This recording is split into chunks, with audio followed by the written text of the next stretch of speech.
My name is Kim Sochet. My husband Stacy, and I am a former.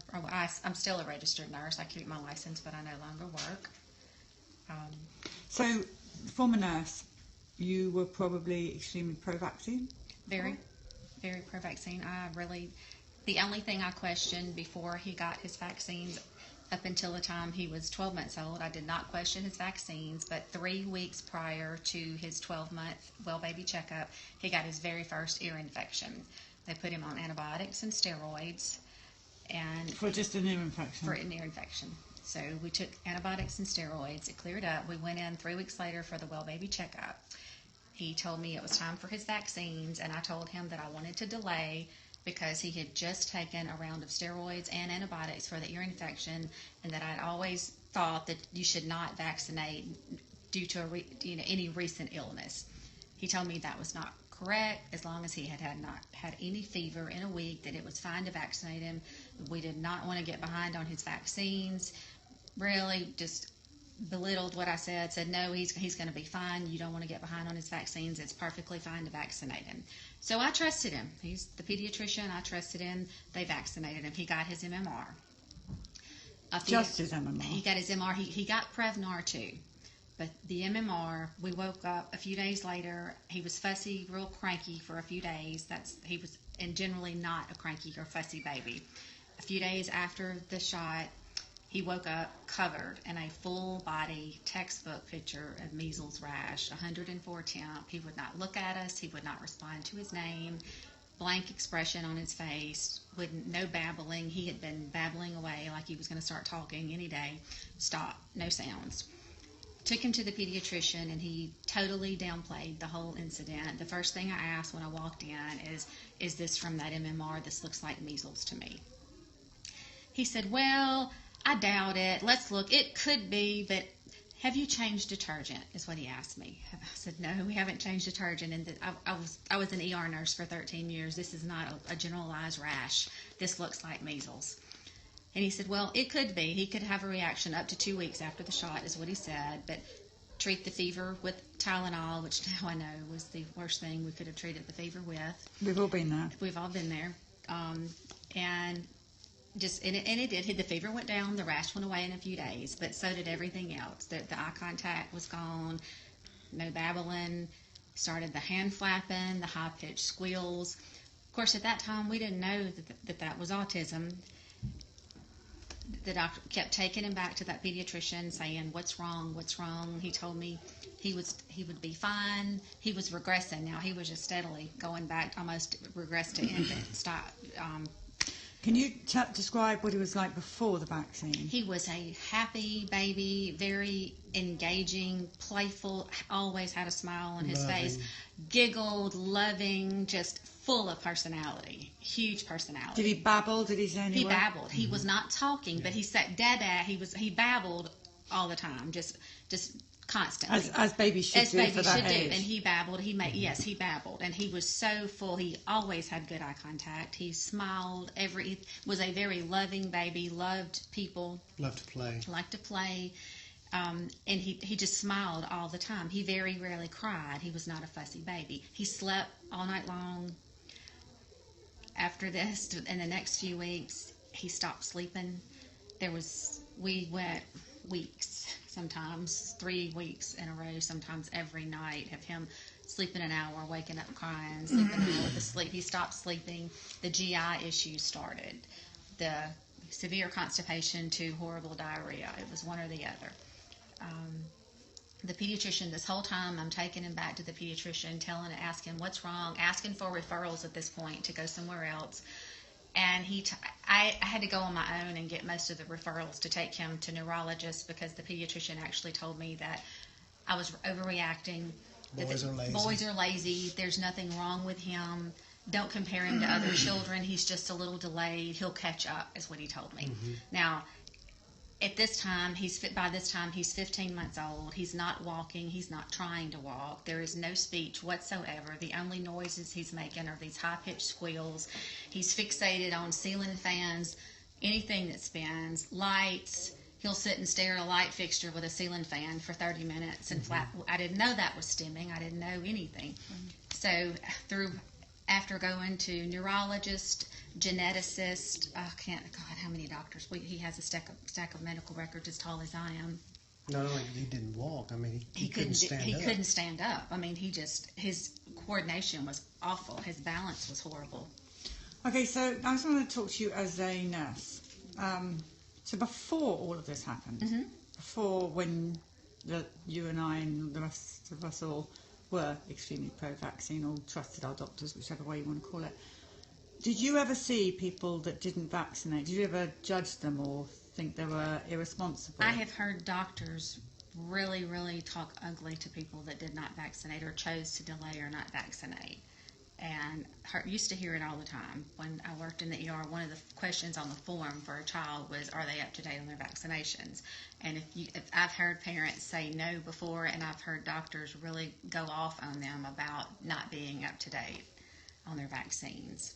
And of course, being medical, it was indoctrined in us that you were practically an unfit parent if you didn't vaccinate your kid, that you were not being responsible. You were spreading disease if you didn't vaccinate. Sure, well, I mean, isn't that what you were taught when you were training to be a nurse? You weren't Sure, we weren't really taught anything about vaccines. We were just taught you do it. You just vaccinate to keep from, and if you bring up vaccines, the thing is, oh, polio is what you hear. Vaccines eradicated polio. That's all they could tell you was that vaccines eradicated polio. You have to get your vaccines. You don't learn anything in medical school or nursing school about vaccines. That's what all the nurses tell us. Nothing. Exactly the same thing. Nothing. Told us. So, and now you're still working as a nurse? No, I do not. I came home with him when he was 2.5. So I've been home with him since. No, I don't really. And now, as the father, how do you feel about what they did to your son and what's been taken away from him and what he could have had? He could have had a life like any typical kid, any typical boy, and raised in the South, we have some outdoor activities that just are part of our life, hunting, fishing, that's not, that kind of thing. We still do some, but it's nothing like I grew up. The things that I was able to do with my dad, and it's a challenge every time. It's hard. It's hard. It's hard. It's very hard.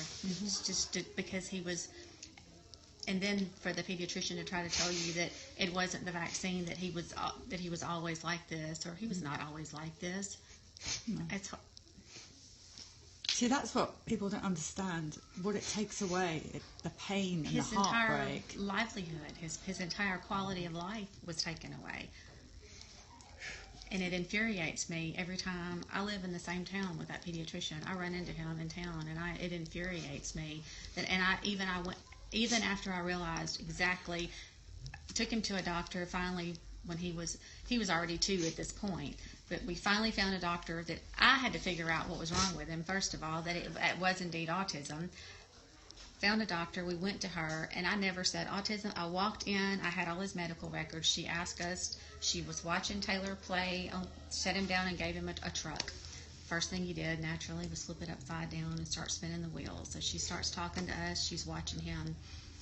A vaccine was never mentioned. She just questioned me about his history from the day he was born up until now. She looked through all the records, the genetics test, everything we had done, where everything was good. He had no issues. And she saw about she said, tell me about this vaccine, this rash at 12 months that was on the chart. It was documented. And I told her exactly what happened. And she said, this baby, this is vaccine-induced autism. He had encephalitis. It was untreated. And this is where his autism came from. She said, I have no problem saying it. I'm really sorry this has happened to you. Do you have other children? No, he's our only child. After this, we didn't have any more, just because he was such a handful, and we spent so long just trying to recover him. Well, and there was no help.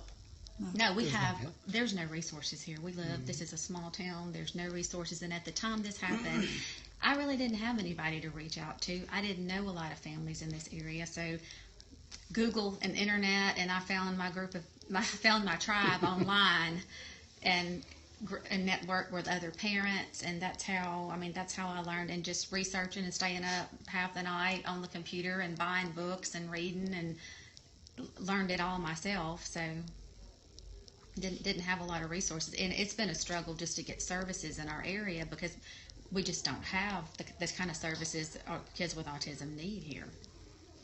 Do you think he'll come in and sit with us? Sure. She will. Sure. He's a very clever boy. Very. So tell what happened when he came in. Which, Didn't he let a board that he was very clever and he wanted us to know that? oh yes, he wanted me to tell Polly that he's not your average autistic, and he's very smart, and he is very smart. He is. You know, and here's the thing, they all are. They're They're very really smart. clever. And it's just knowing how to get that communication. And you know, you've got your letterboard. We went to Soma in Austin. I'm sure you're Oh, familiar yeah, with everybody Soma. loves But Soma. He was 9 years old before we got this community, eight and a half, before we found Soma.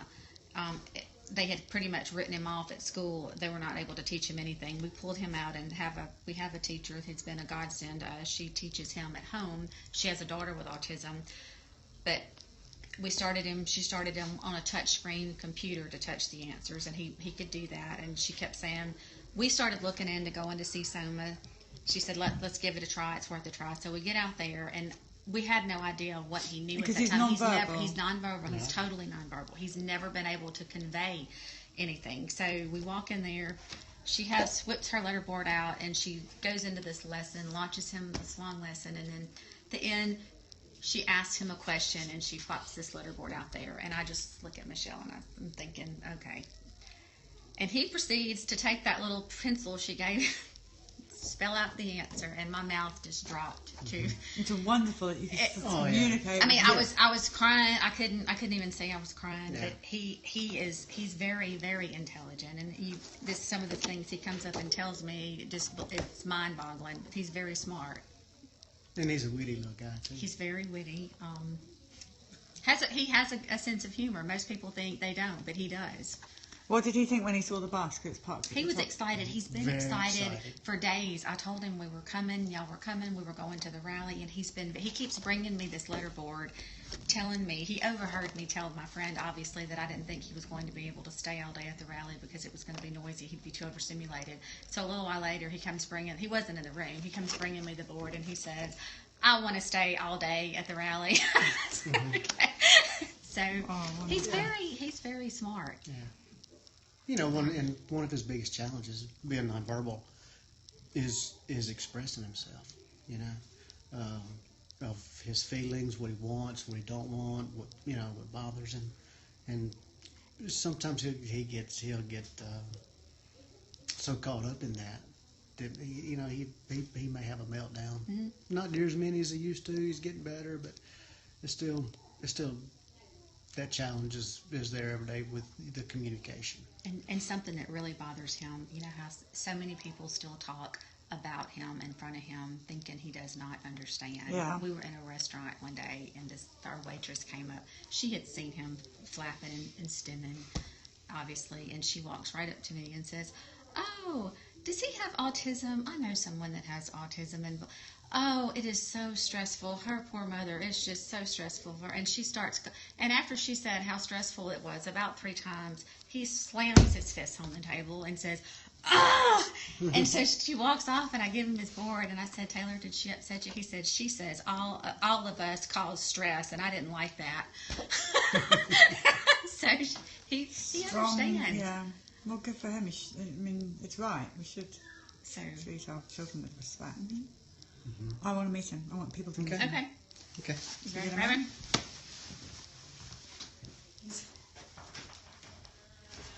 Tyler, come sit. Come here, Tyler. He's been so grown up about coming. Come here, bud. We can go to him if it's easier. No. Come here, sit by me, Taylor. Sit by Mama. I got your board.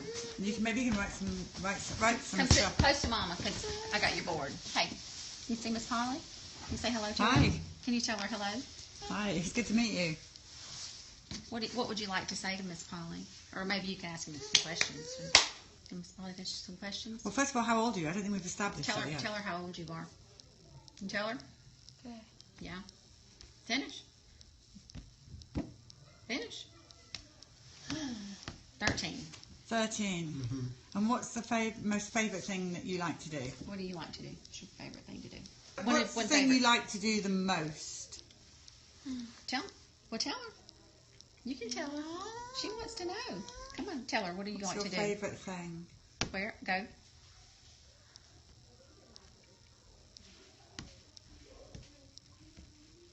Go to the camp. We have a hunting camp. A hunting camp. Yes, He likes to go. Him and Daddy hang out there. a lot. Do you want to sign the bus? Taylor, do you want to sign your name on the bus? Yes. Okay, well, okay, so what we'll do, it's so lovely to meet you. Tell her something. Tell her. Is there anything you want to tell us? When I get nervous, I could say anything, like, yes, could you please leave? Thank you. No. You want to tell her something else? Is there anything else you want to share? Oh, no, don't play with the camera. Trust You his want to camera. operate the camera? Do you want to tell her anything else? This is your chance. Do you want to tell her anything else? Well, first of all, everybody loves you as a family. Norms, you've got lots of hearts coming in here now. And they think he's a very handsome boy. Taylor, did you hear that? Taylor, Somebody said you you're were very handsome. When you tell us something?